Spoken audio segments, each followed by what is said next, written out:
Es un honor para mí darle la más cordial bienvenida a esta 17ª edición de nuestra Feria del Libro Antropológico, organizada por el Instituto de Investigaciones Antropológicas de la Universidad Nacional Autónoma de México. Este año, nuestra feria se celebra bajo el lema Diversidad y Resiliencia, Antropología para un mundo en cambio. Un tema profundamente pertinente ante los desafíos que enfrentamos como sociedad global, pero también como una comunidad académica comprometida con la observación crítica, el diálogo con la diferencia y la imaginación transformadora. Esta feria no solo es una celebración de libros, es un espacio para el encuentro, el diálogo y la necesidad de pensar otros futuros posibles. Es así que nos complace dar inicio a la última conferencia magistral de la feria, titulada Lo que la antropología puede enseñar a la filosofía sobre la naturaleza, que dictará Julien Rabachou del Colegio Internacional de Filosofía en Francia y quien con mucho gusto recibimos en este instituto. Antes de iniciar, compartiré una breve semblanza. Julien Rabachou es filósofo especializado en metafísica y profesor en Lille, en Francia, director de programa en el Colegio Internacional de Filosofía en París. Su trayectoria académica combina la reflexión teórica con un constante interés con los problemas contemporáneos. En los últimos años, sus investigaciones se han orientado hacia la filosofía política y la filosofía de las ciencias sociales, abordando de manera crítica nociones fundamentales como persona, mundo, nación y naturaleza. Entre sus obras más relevantes se encuentran ¿Qué es un mundo?, publicada en el año 2016, donde examina las distintas concepciones filosóficas del mundo contemporáneo, y El individuo reconstruido, en 2017, un estudio sobre la transformación de las ideas de sujeto e identidad en el pensamiento moderno y contemporáneo igualmente. Vinculado de manera estrecha con México y la UNAM desde hace muchos años, Rabachou fue invitado en 2013 por el Instituto de Investigaciones Filosóficas en el marco de un programa de intercambio académico. Su relación intelectual con pensadores mexicanos se ha mantenido activa, destacando su colaboración en la publicación del ensayo Aprendizajes del exilio del filósofo Carlos Pereira, obra en la que reflexiona sobre el papel del pensamiento filosófico en contextos de desplazamiento y migración. Sin más preámbulo, le cedo la palabra al doctor Julien. Bueno, muchas gracias por la presentación. Primero quisiera agradecer al Instituto de Investigaciones Antropológicas y especialmente a Juan Zurita por la presentación y a Sara Maqueler Corona por la invitación y por la organización de esta feria que se mostró impresionante durante sus 3 días. Aparentemente, el título de mi presentación, Lo que la antropología puede enseñar a la filosofía sobre la naturaleza, resulta paradójico desde el principio, dado que la filosofía surgió en la antigua Grecia desde el momento preciso en que se inventó un concepto de naturaleza y se pretendió proponer, con los primeros presocráticos, una explicación racional de esta naturaleza, rompiendo con la concepción teogónica del cosmos desarrollada por los poetas antiguos. En otras palabras, para la filosofía, la razón, logos, y la naturaleza, physis, van de la mano. Por eso, como dice el antropólogo y sociólogo francés Bruno Latour, toda la tradición filosófica ha propuesto una constitución del mundo que se refleja perfectamente en el mito de la caverna de Platón. Por un lado, la humanidad ciega de la caverna, entregada a sus valores políticos, sociales y antropológicos relativos. Por otro lado, la naturaleza con sus leyes universales y absolutas. Y entre los dos, los hombres racionales, filósofos y luego científicos, que regresan a la sociedad humana para explicarnos lo que han aprendido sobre la naturaleza. En esta perspectiva constitucional, como dice Latour, no hay lugar para un análisis antropológico de la naturaleza, ya que la definición de la naturaleza la da primero y de manera absoluta la filosofía y la transmite a través de las ciencias naturales a las ciencias humanas y sociales, teniendo estas últimas el deber de tomar esta definición en cuenta. Sin embargo, nadie puede negar que esta constitución de las cosas se ve cuestionada por la crisis ecológica que estamos viviendo actualmente y por la angustia que sumerge a la humanidad globalizada ante la degradación de su medio ambiente causada por sus propias actividades teóricas y prácticas. Ahora bien, es evidente que esta crisis actual es más fundamentalmente la consecuencia de una crisis de la racionalidad frente a la naturaleza que en realidad se remonta al origen mismo de la racionalidad. Ya desde los griegos, con la invención del logos, comienza lo que Max Weber denominó el desencantamiento del mundo. Es decir, una representación cada vez más teórica y conceptual, cada vez menos mágica, pero también cada vez más angustiante de la naturaleza. Y el proceso de desencantamiento del mundo continúa y triunfa con la modernidad del siglo XVII y la experiencia ahora puramente racional, instrumental y técnica de la naturaleza que propone la física moderna. Así, para Galileo, el gran libro de la naturaleza está escrito en lenguaje matemático, por lo que es totalmente legible y controlable por el pensamiento humano. Para Bacon, no se triunfa sobre la naturaleza más que obedeciéndola, lo que significa que el ser humano debe comprender la naturaleza para dominarla mejor. Y para Descartes, por último, la filosofía moderna debe convertirnos en dueños y poseedores de la naturaleza, que es el ideal de la humanidad. En suma, con estos breves recordatorios de historia de las ideas y del pensamiento, me gustaría destacar la profunda contradicción inherente a la actitud filosófica frente a la naturaleza. Por un lado, el pensamiento filosófico pretende dar una definición absolutamente clara y racional de la naturaleza. Por otro lado, esta concepción de la naturaleza ha producido lógicamente un peligro progresivo para la relación del ser humano con su entorno, es decir, con la naturaleza tal y como la concibe el hombre y de la que depende.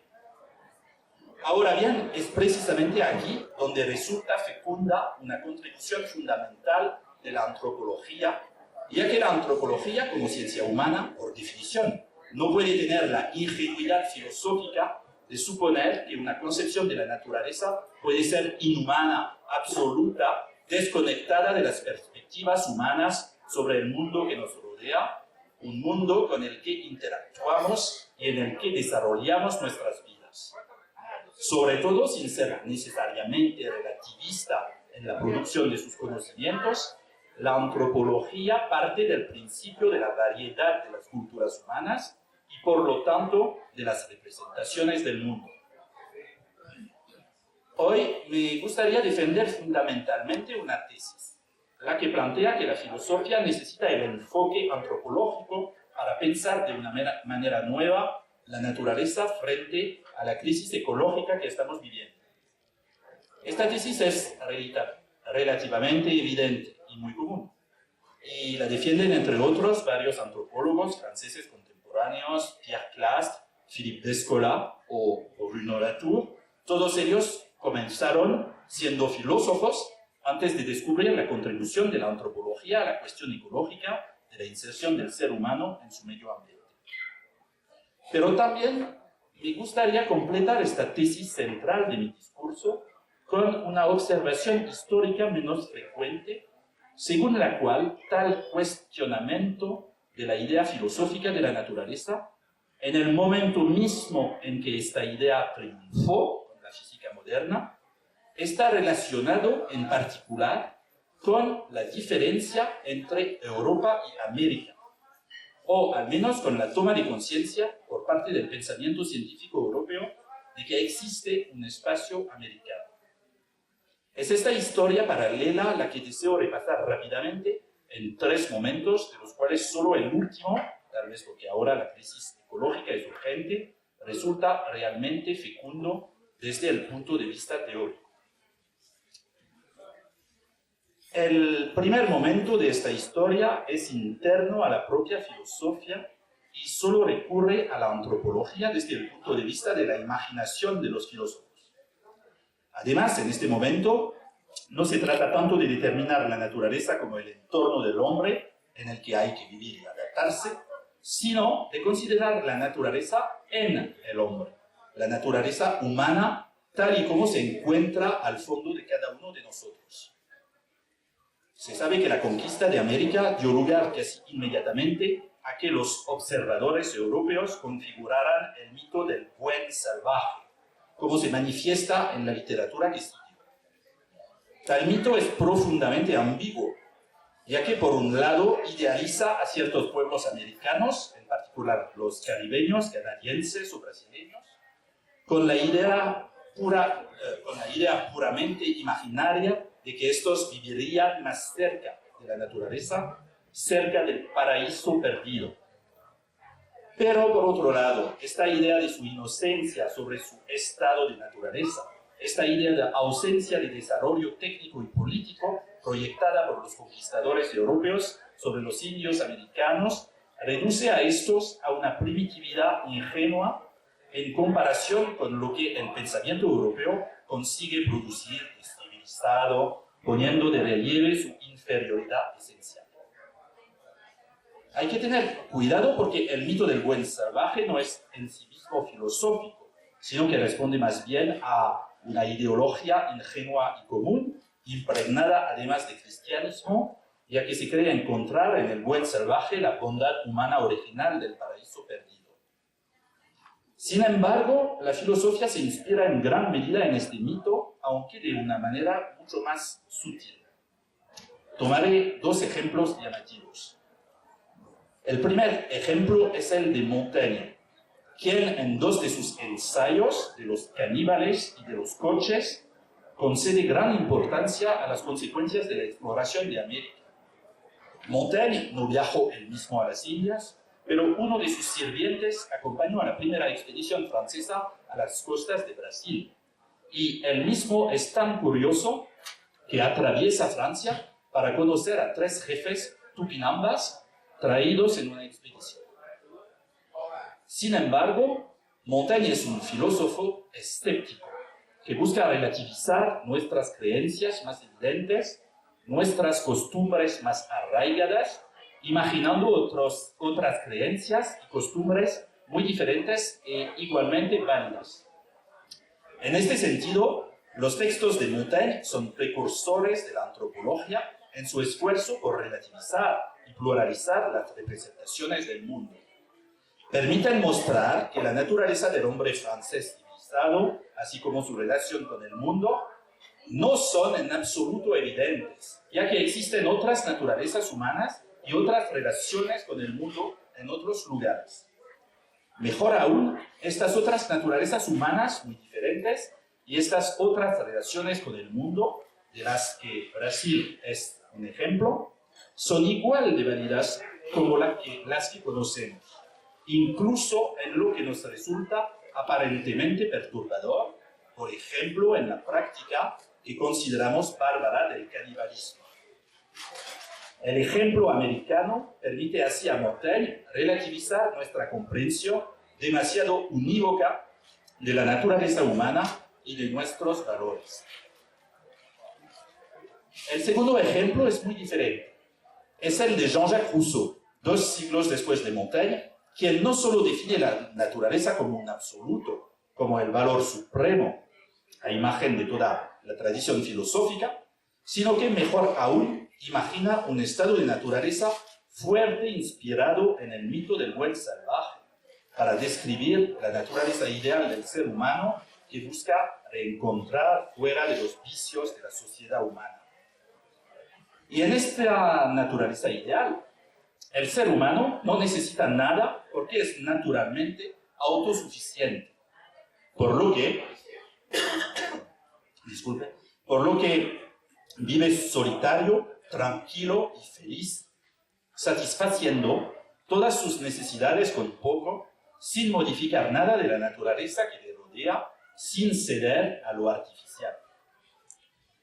Por un lado, Rousseau, cuando imagina en el discurso sobre el origen de la desigualdad un estado de naturaleza primitivo, deja de lado todo esfuerzo de rigor antropológico y regresa, por el contrario, a una forma de abstracción filosófica, de absoluto teórico desligado de toda relatividad cultural. Es cierto, sin embargo, que Rousseau asume que el estado de naturaleza nunca ha existido, que se trata de una ficción teórica y que el hombre histórico, tanto en Europa como en América, siempre ha conocido la sociedad. Por otro lado, sin embargo, la naturaleza, según Rousseau, es muy diferente a la que concibe Galileo o a la de la física moderna. El mito del buen salvaje inspira a Rousseau la idea de que una relación feliz del hombre con el mundo que le rodea impone un estado primitivo privado de toda tecnificación y artificialización. Para Rousseau, por el contrario, el progreso de la técnica y el artificio solo pueden generar dominación y desigualdad que privan al ser humano de toda felicidad.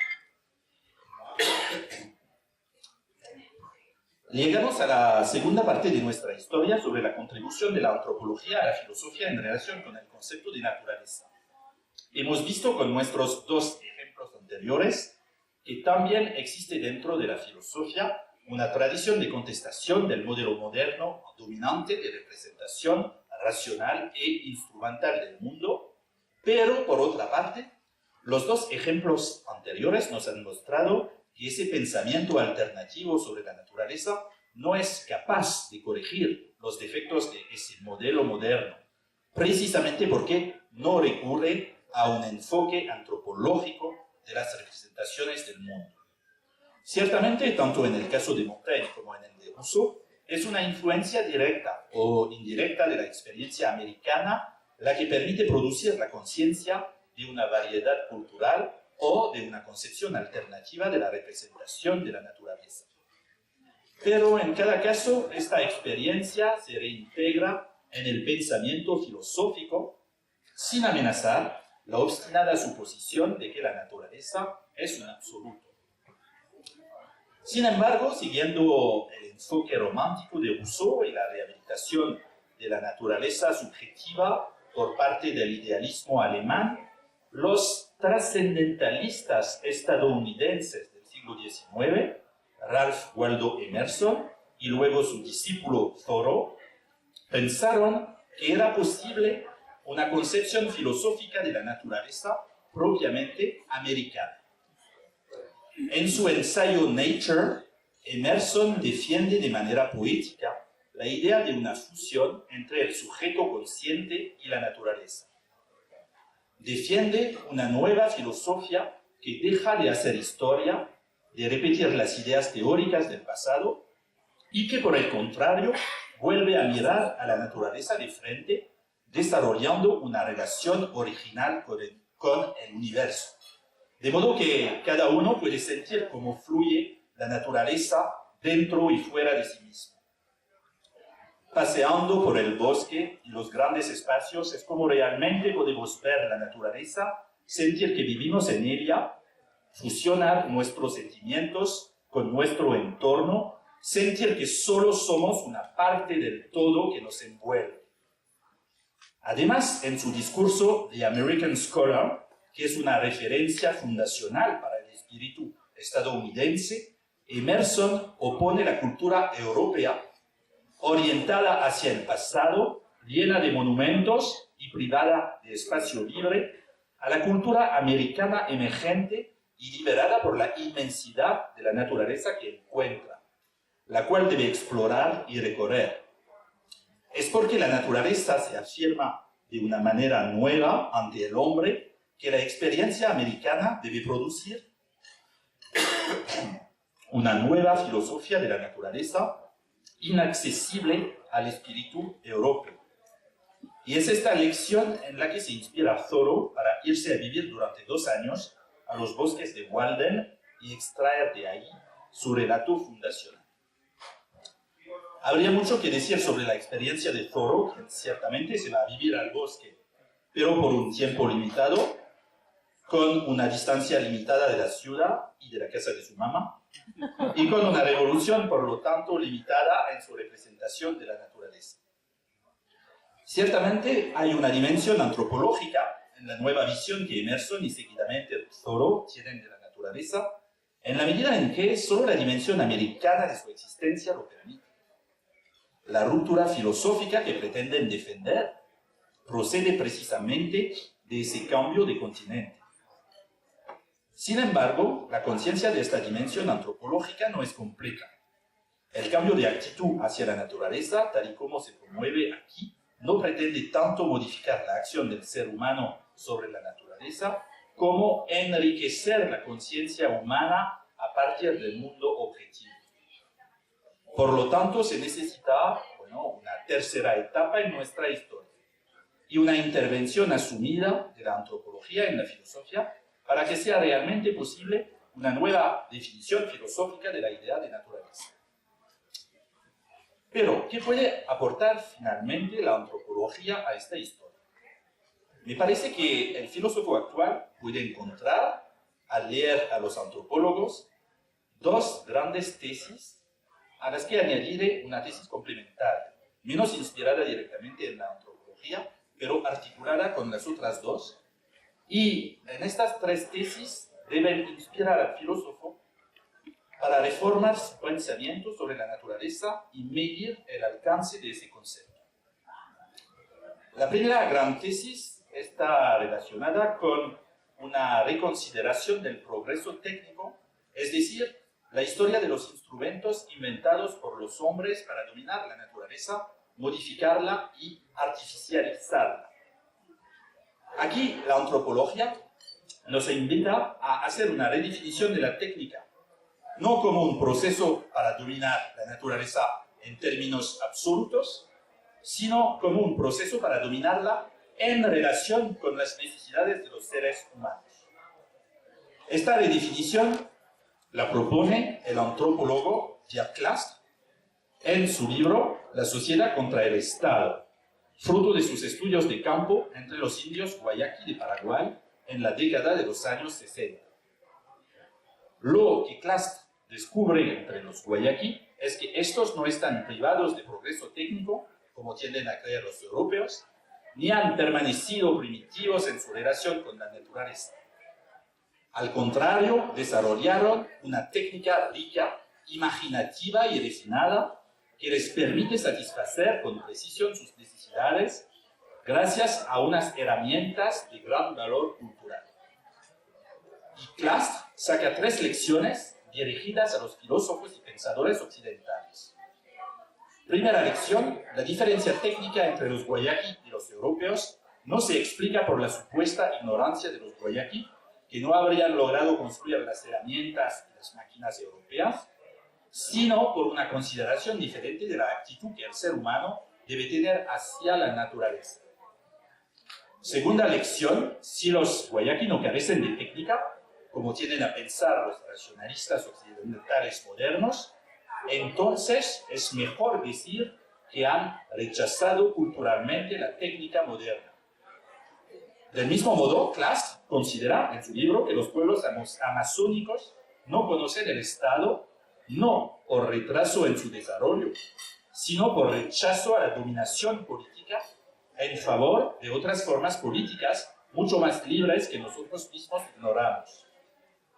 Tercera lección: la diferencia técnica entre los amazónicos y los occidentales se vuelve en contra de Occidente. Los amazónicos, con su cultura técnica armoniosa y su dominio relativo de la naturaleza, rechazan el proyecto técnico que Clastres califica de cartesiano y demencial, el que habita nuestra propia cultura y que en el fondo resulta mucho más irracional que una relación con la naturaleza quedando relativa a las necesidades humanas. La segunda tesis antropológica importante que la filosofía debe tener en cuenta marca actualmente los debates intelectuales, especialmente en Francia, y no es más que la radicalización o universalización de la tesis anterior. Es posible, en lo que toca a la naturaleza, razonar más allá de la diferencia entre naturaleza y cultura, es decir, más allá de la oposición constitutiva y constitucional con la que hemos comenzado. Esta es la tesis principal del antropólogo Philippe Descola, apoyada una vez más, y sin duda no por casualidad, en un estudio de campo americano. De hecho, es viviendo entre los Achuar, en la parte amazónica de Ecuador, donde Descola comprende que es posible otra representación del mundo que, a diferencia de la representación occidental moderna, no opone el mundo humano al mundo natural, sino que por el contrario los identifica. Descola denomina ontologías a estas representaciones del mundo y con una lógica sistemática y en función de dos criterios, el criterio de exterioridad e interioridad y el criterio de diferencia y similitud, propone un cuadro con las 4 ontologías posibles. La ontología del racionalismo occidental moderno es el naturalismo, según el cual la semejanza física entre los cuerpos humanos y los cuerpos naturales en general se opone a la diferencia entre el ser humano dotado de conciencia y la naturaleza desprovista de interioridad. Pero de esta representación relativa a una forma occidental de pensar, se diferencian otras 3 ontologías. El animismo, especialmente entre los Achuar, el totemismo y el analogismo. Sin entrar en definiciones demasiado largas de cada una de estas representaciones del mundo, ya podemos señalar que el pensamiento naturalista moderno sucedió a un pensamiento analógico característico del Renacimiento europeo y que por lo tanto no tiene nada de absoluto. Mejor aún, Descola muestra que el animismo es tan coherente como el naturalismo, aunque no opere la gran diferenciación entre naturaleza y cultura. Para los Achuar, por ejemplo, hay diferencia entre los cuerpos en el sentido de que todos los seres pertenecen a especies físicamente diferentes, aunque pertenezcan a la misma naturaleza, pero hay como una similitud de interioridad. He perdido mi última página, luego voy a intentar improvisar, pero no tenía mucho que añadir. Solo que en Descola, como observa que, por ejemplo, en los Achuar, esta similitud entre los seres, que es presupuesta, permite, por ejemplo, al cazador de hablar al pecari que va a cazar o al animal que va a matar como a una persona.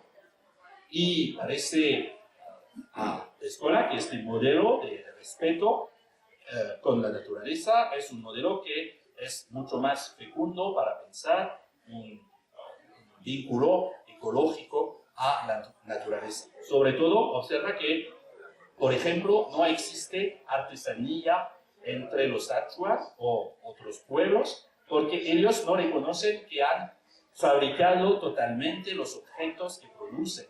Y le parece que los objetos siguen con sus caracteres ontológicos primitivos, y luego que no son autores de las cosas que fabrican, y luego no hacen esta frontera entre la humanidad y la naturaleza.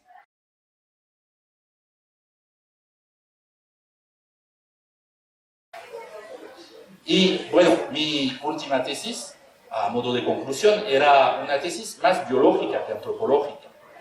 Es que interesó a los filósofos, sobre todo los filósofos de las ciencias, como Georges Canguilhem, por ejemplo, el concepto de medio más que el concepto de naturaleza para pensar la relación entre el ser humano y el medio ambiente. Como todos somos vivos, tenemos que tomar ejemplos de relación con la naturaleza, no solo en otras culturas, sino también en otras especies vivas también, que todas las especies definen un medio ambiente y, bueno, porque su idea era la idea de sustentabilidad, la idea fundamental de sus 3 días, y el concepto de medio me parece aclarecer más la posibilidad de una relación armoniosa con la naturaleza que el concepto propio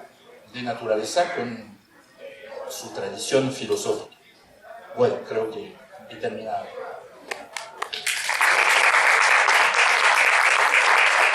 Muchísimas gracias, doctor Guillén.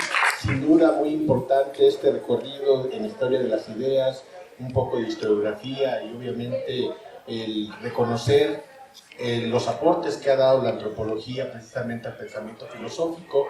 Me parece muy importante estas 3 tesis donde se enriquece la relación o más bien la identificación que tiene el hombre con la naturaleza y que sin duda han marcado una pauta muy importante para el desarrollo de la antropología misma a lo largo del siglo XX y el siglo XXI, ¿no? Pues bueno, abrimos el debate entre cada uno de nuestros participantes que están aquí presentes y pues bueno, si alguno tiene alguna reflexión sobre alguna de las tesis en particular, yo creo que es el momento de participar y cuestionar al doctor Guillén. Por favor.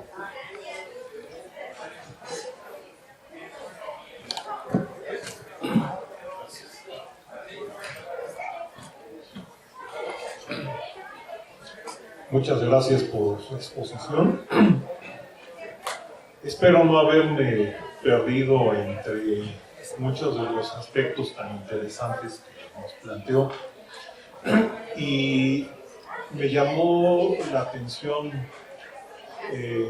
como en un primer momento, la mención de Thoreau y su experimentación, ¿no?, digamos, de lo natural, viviendo en el bosque.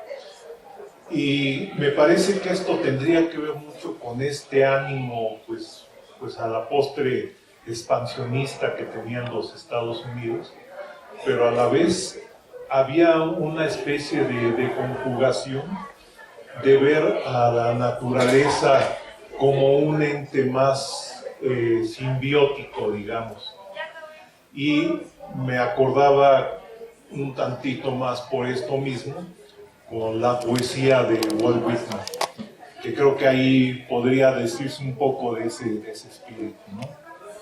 Pero bueno, yo pensaba cuando mencionaba a Gerd Lasters sobre esta manera de ver en sus estudios sudamericanos una nueva construcción del antropos, pero desde un momento particular como fue el de los 60, ¿no?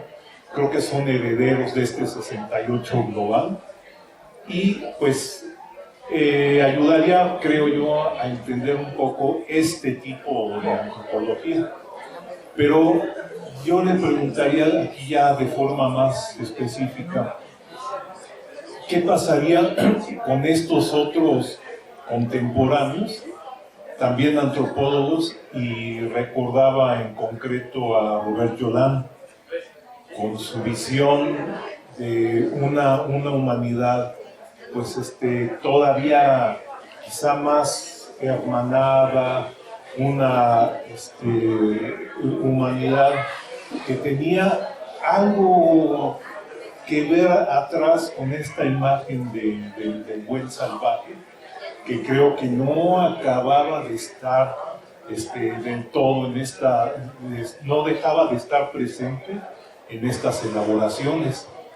Y aquí, y ya para terminar el comentario, ¿usted cree que definitivamente seguía imperando una visión de un antropocentrismo eurocentrista aún en este tipo de reflexiones, y quizá aún todavía la figura de este último autor que olvido ahorita, también francés.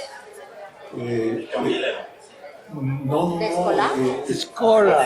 De Escola, ¿no estaría también presente?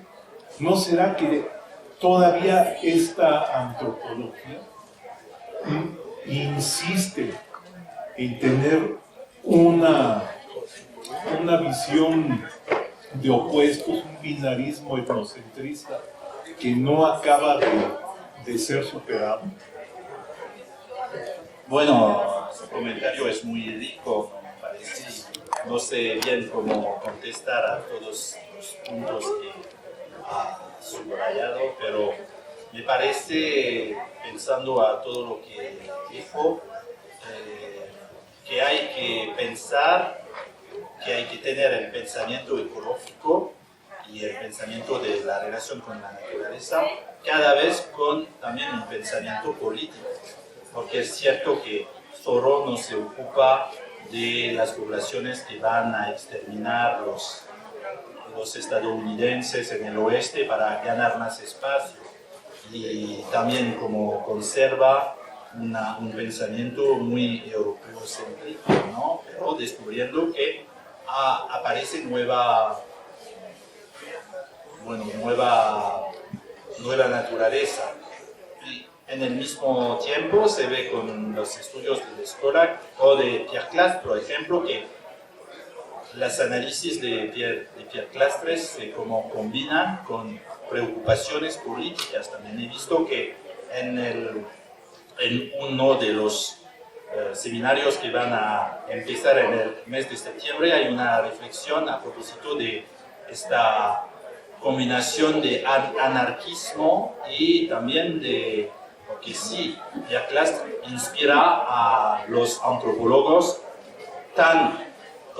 como James C. Scott, por ejemplo, tan libertarianos ahora, que los antropólogos anarquistas, porque él dice, bueno, la buena actitud frente a la naturaleza es una actitud que se acompaña con un rechazo de la dominación política.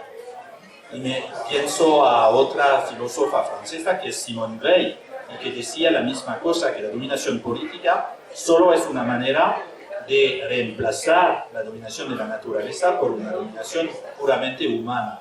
Luego que ambos deben como pensarse juntos. Y me parece que sí hay lecciones que tener por parte de los antropólogos actuales, sobre todo porque es muy famoso en Francia ahora, Philippe Escola. Sí hay como lecciones que tener. Estas lecciones deben pensarse también con preocupaciones políticas ahora. Y no se puede como proyectar así como la relación de los Achuar o de ciertos Achuar con la naturaleza en nuestras preocupaciones mundiales y globalizadas, ¿cierto? Que hay como una reflexión política que construir.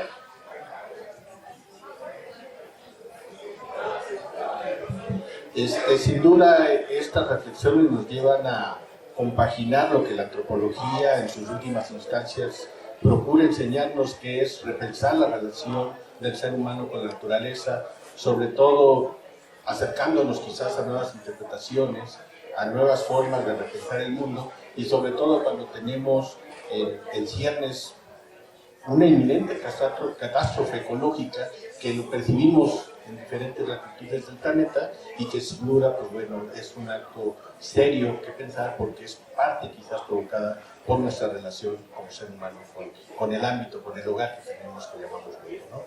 ¿Alguien más que guste, por favor, algún cuestionamiento, alguna idea? Sí, doctor. Estoy pensando a lo que dice a propósito de las catástrofes mundiales y a las primeras páginas de Human Condition de Hannah Arendt, en la que explica que los problemas de la naturaleza y de la vida deben ser como problemas cosmopolitas. Y es como otro paradojo, porque sí, la antropología nos enseña nuevas maneras de construir la relación con la naturaleza y las descubre.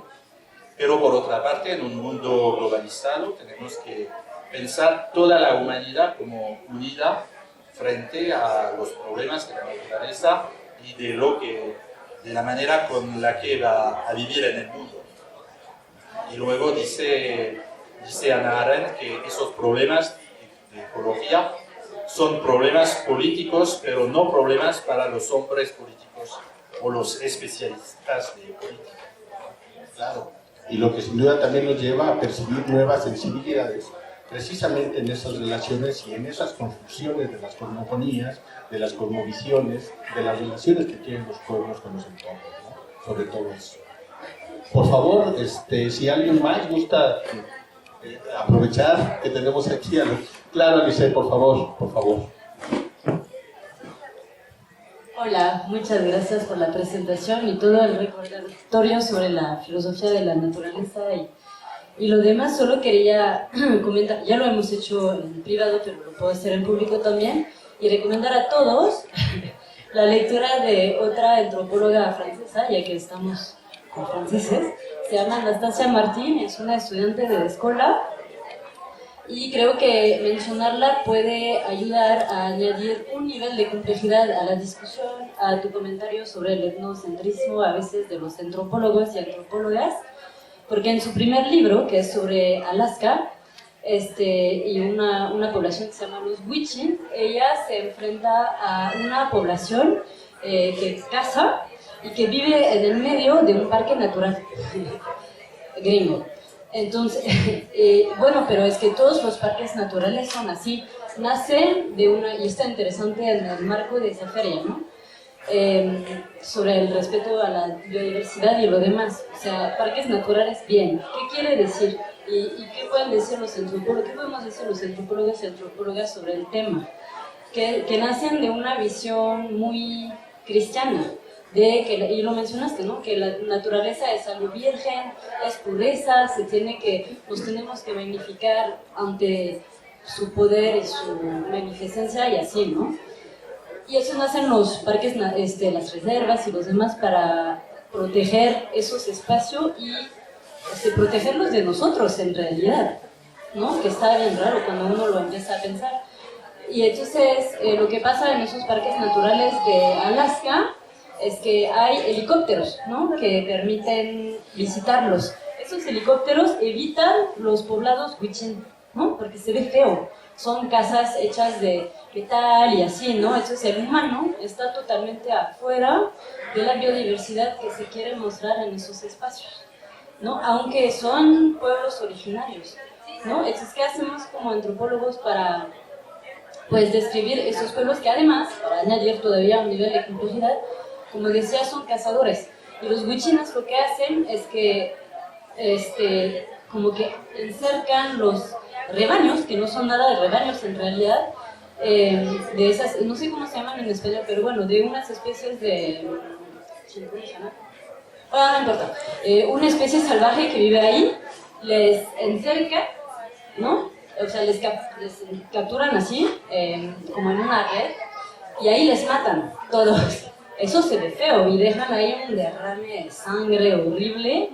Y entonces ella estaba así de, bueno, ¿y qué hago con eso? Porque yo lo vi. Entonces no lo menciono porque quiero hablar de ese pueblo como un pueblo bueno, ¿no? O sea, ¿qué hacemos con esas ontologías, ¿no? Ontologías. Y ella empezó a describir un poco lo que describiste con la escuela también, que los Wichines no es una forma de desacralizar al animal, es al revés. O sea, hay una forma o sea, lo entienden tan bien, que saben muy bien que para cazarlo, eso es la única forma, que no se van a dejar, ¿no? Y comiéndolo, adquieren algo de su alma salvaje. De hecho, el libro que les recomiendo se llama Las almas salvajes, ¿no? Y al revés, ese pueblo desprecia mucho al perro. El perro es el más horrible de los animales, porque no puede vivir sin nosotros, ¿no? Ese se maltrata. Las especies salvajes no, en ningún caso, porque somos nosotros. Entonces está bien interesante esas nuevas pláticas antropológicas, además es mujer, así que bueno, hay que mencionarlas también porque siempre mencionamos a todos los filósofos y antropólogos que son muy buenos, pero pues hay mujeres también. Bueno, mencionaste una. Felicidades por eso. Bueno. Pero bueno, te dejo con el comentario y ojalá la puedan leer todos. Bueno, son problemas muy complejos los que levantas y estoy intentando como resolver paradojas filosóficas. Y no voy a decir cómo resolver sus paradojas antropológicas, que cada guarde sus propios problemas, ¿no? Y sí, estoy intentando captar algo de antropológico para resolver los problemas filosóficos, pero los problemas antropológicos también. Sí, solo voy a decir que me hace pensar en una también tensión a propósito de los parques naturales, porque un autor muy importante estadounidense es como Aldo Leopold, y que fue un gran cazador, que compartió a la fundación de los primeros parques naturales, y él es un gran cazador y dice que sí, estoy sintiendo como mi perro, y también la perdiz que voy a matar, que nos entendimos porque ella me mira con miedo, y si entiendo su miedo y ella entiende que voy a matarla, ¿no? Y es como esta armonía pasa por la casa, por ejemplo, mientras que en otros corrientes ecológicos, como la ecología profunda, por ejemplo, de Arne Næss, este filósofo noruego, y bueno, no se puede cazar, sino que hay como una comunidad biótica. Esta comunidad biótica impide como cosas de compartir el miedo con alguien con una persona animal que voy a matar. También esto me lleva un poco a reflexionar que la antropología nos dirige a comprender el mundo más allá de dicotomías, reservas, sobre todo para esclarecer cómo el ser humano se apropia de manera muy diversa y diferente a lo largo de diferentes latitudes, y esto pues con el propósito, me parece, de la comprensión. A veces es muy fácil juzgar, a veces es muy fácil encasillar, o a veces es muy fácil categorizar simplemente, pero la comprensión es quizás esa búsqueda o un propósito más amplio que nos dé la pauta para entendernos mejor, para acercarnos mejor entre la diferencia.